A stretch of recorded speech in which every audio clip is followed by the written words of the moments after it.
Our world is changing, and not in a good way. Climate change is happening faster than we expected. Our emissions are still rising, and it feels like we can't stop the damage in time. Ecosystems are breaking down, and it seems like society is next. Scientists, activists, and young people are screaming for action. But governments and industries keep dragging their feet. Fossil fuel companies still fight hard to protect their profits. Greed and short-term thinking feel like a barrier we just can't overcome. For many, the future looks dark. Young people are anxious, worried, and unsure about the years ahead.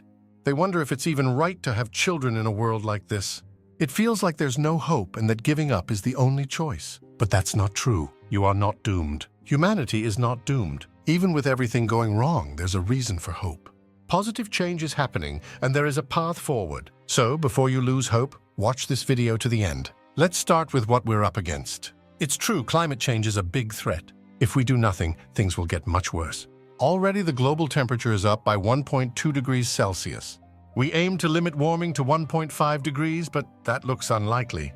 Extreme weather will become even more common. More floods, fires, droughts, and heat waves are headed our way. If warming hits 3 degrees, some areas might not be able to support human life. At 4 degrees or more, we're in real trouble. This could lead to mass food shortages, the collapse of ecosystems, and global instability. It's a terrifying future, but here's the good news. That future isn't set in stone. A decade ago, scientists feared the worst. But today, many agree that the most extreme scenarios are less likely. If we keep following our current climate policies, we're more likely to see 3 degrees of warming by 2100. Yes, that's still dangerous, but it's not the end of the world. We can still stop things from getting much worse. Our civilization will survive, even if we have to change how we live. So, what's changed? Why does it look like we can avoid the worst-case scenarios? Well, despite a lack of big policy changes, we've made quiet progress. Let's go back 20 years to see why things are different now. In the early 2000s, emissions were rising fast, especially in developing countries. Coal was cheap, and countries like China and India relied on it to grow. But over the last decade, coal use has dropped. Countries have canceled coal plants and are turning to renewable energy. Today, coal just isn't competitive anymore. Solar and wind power have become much cheaper. Solar power is now 10 times cheaper than it was a decade ago. And it's not just energy. Electric cars are becoming more popular. LED lights are replacing old energy-wasting bulbs. Batteries, which are key to storing renewable energy, have dropped in price by 60% in just the last 10 years. Technology is advancing quickly.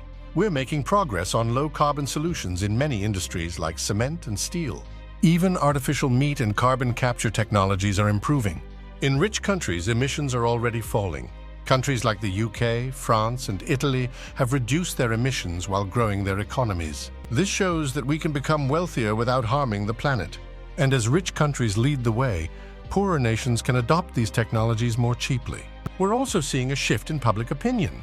More and more people, especially younger generations, see climate change as a priority. Governments around the world, even in autocratic countries, are setting climate goals. It's easy to feel like we're losing the fight against climate change.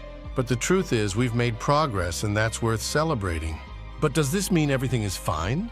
No, not yet. We still need to make bigger changes, and we need to act faster. It's not just about technology. We also need to use fewer resources and change how we live. But for the first time, we can see a path forward. Imagine what we could do if climate change became a top priority. If we've achieved this much without full support, what could we do with real political will? So is it okay to feel hopeful again? Yes, it is. But hope doesn't mean ignoring the challenges ahead. The biggest danger now is falling into hopelessness. Hopelessness creates apathy, and that apathy is exactly what the fossil fuel industry relies on. We're now in a new phase of the climate debate. People used to deny climate change was real. Then they said it wasn't caused by humans. Then they said it wasn't that bad. Now many believe it's too late and that we're doomed no matter what. But this isn't true.